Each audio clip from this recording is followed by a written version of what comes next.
Good day, everyone. Good day, ma'am. My topic is electoral and party politics in post-war period. Party politics during the World War II interregnum. The outbreak of the war overshadowed both the constitutional amendments of 1940 and the re-election of Manuel Quezon and Sergio Osmeña as Commonwealth President and Vice President respectively in November 1941. In the months before the war, Quezon had successfully consolidated both the National Party and Commonwealth government virtually under his sole authority. His party had almost complete dominion over the legislature where most of the leadership was closely allied with him. At the start of the war, American and Filipino armed forces were already on the retreat from the invading Japanese forces. Eventually, the Commonwealth government went into exile in the U.S. for duration of the war. In this sense, Quezon chose to side with the Americans rather than remain with the people and face the difficult choice of collaborating with the Japanese. Quezon appointed Chief Justice Jose Abad Santos acting as the President of the Commonwealth government in the Philippines, with Manuel Rojas as Secretary to the President. These Filipino leaders who collaborated with the Japanese did so for pragmatic reasons. The Americans had abandoned them, or in compliance with the Quezon's directive to work with the invaders to prevent political and social breakdown. The Japanese further expanded the membership of the committee by creating another Council of State to serve in an advisory capacity to the committee. By December 1942, the Japanese Military Administration or GMA announced the voluntary dissolution of all political parties as vestiges of American power and authority in the Philippines, for the purpose of fostering closer harmony, concordance, and anonymity among all Filipinos. In place of parties, the GMA created the Association for Service to the New Philippines or Kapisanan sa Paglilingkod sa Bagong Pilipinas or Kalibapi, to act as a non-political service organization in aid of the country's reconstruction efforts. Its first Director General was Benigno S. Aquino. For all intents and purposes, Kalibapi could not be considered a political party. It did not compete or campaign in any election. However, it could also be considered a party to the extent that its members vied for public office. The Japanese then set about planning for the eventual declaration of independence of the Philippines, perhaps in an effort to convince the people of its noble intentions and its subsequent support of the former war effort against the Americans. During the war, the Communist Party of the Philippines or CPP continued the resistance against the Japanese. The CPP established the People's Army against Japan or Hukbo ng Bayan laban sa Hapon, known as Hukbalahap or Huk for short. Politics at that time could not be divorced from the particular wartime objectives of the Japanese. Moreover, contrary to the impression that the war had corrupted the country's democratic institutions, there has been a significant degree of continuity between the pre-war period and wartime episodes, as well as the post-war period that ensued.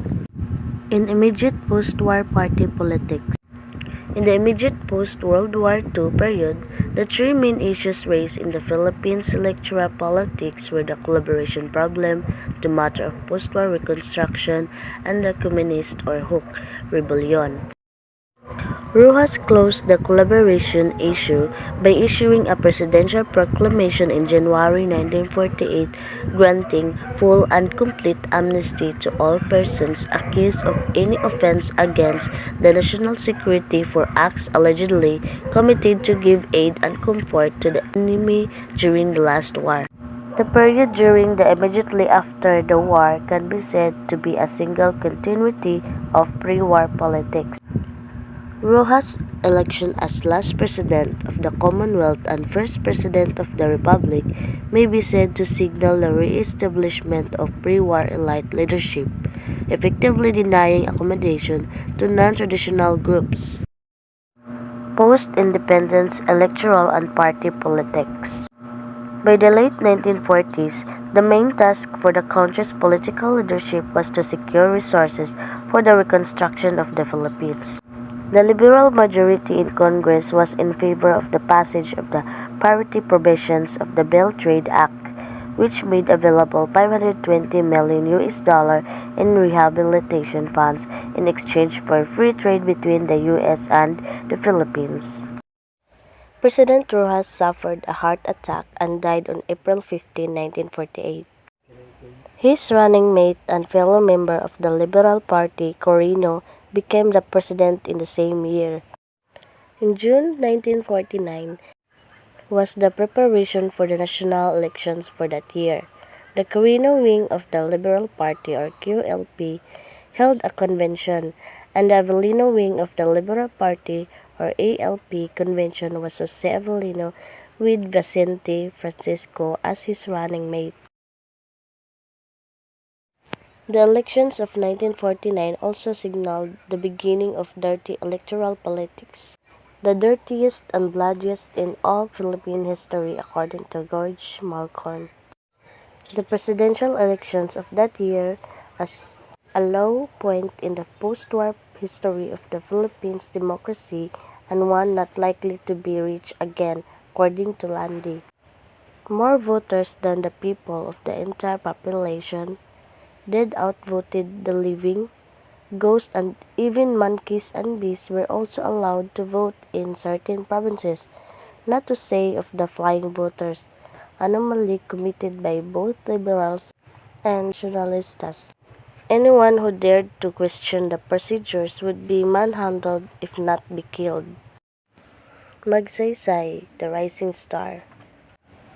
In September 1950, Ramon Magsaysay, a World War II guerrilla, took his oath of office as Secretary of Defense, whereupon he vigorously pursued an unconventional struggle against the hook threat aided by U.S. intelligence, and died in a plane crash on March 17, 1957.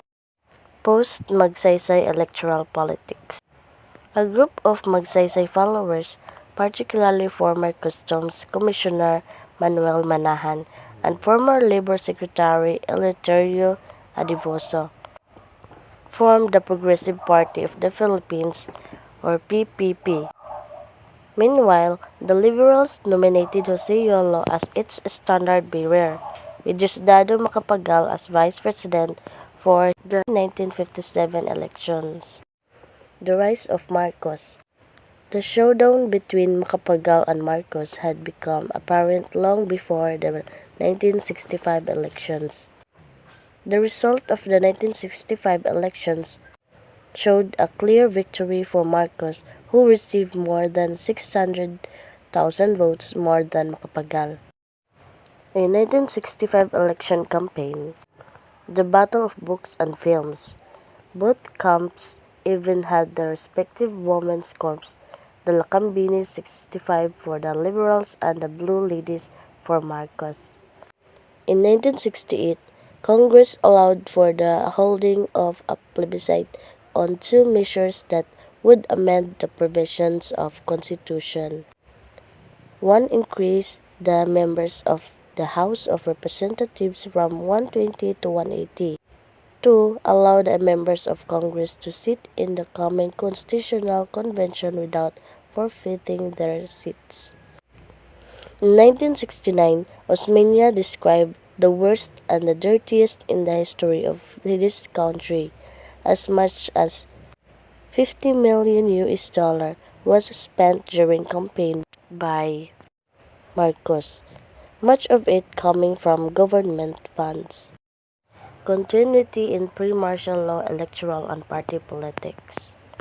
Minority or third parties had not been a significant force in Philippines pre-martial law electoral politics. Minor third parties are not effective as such.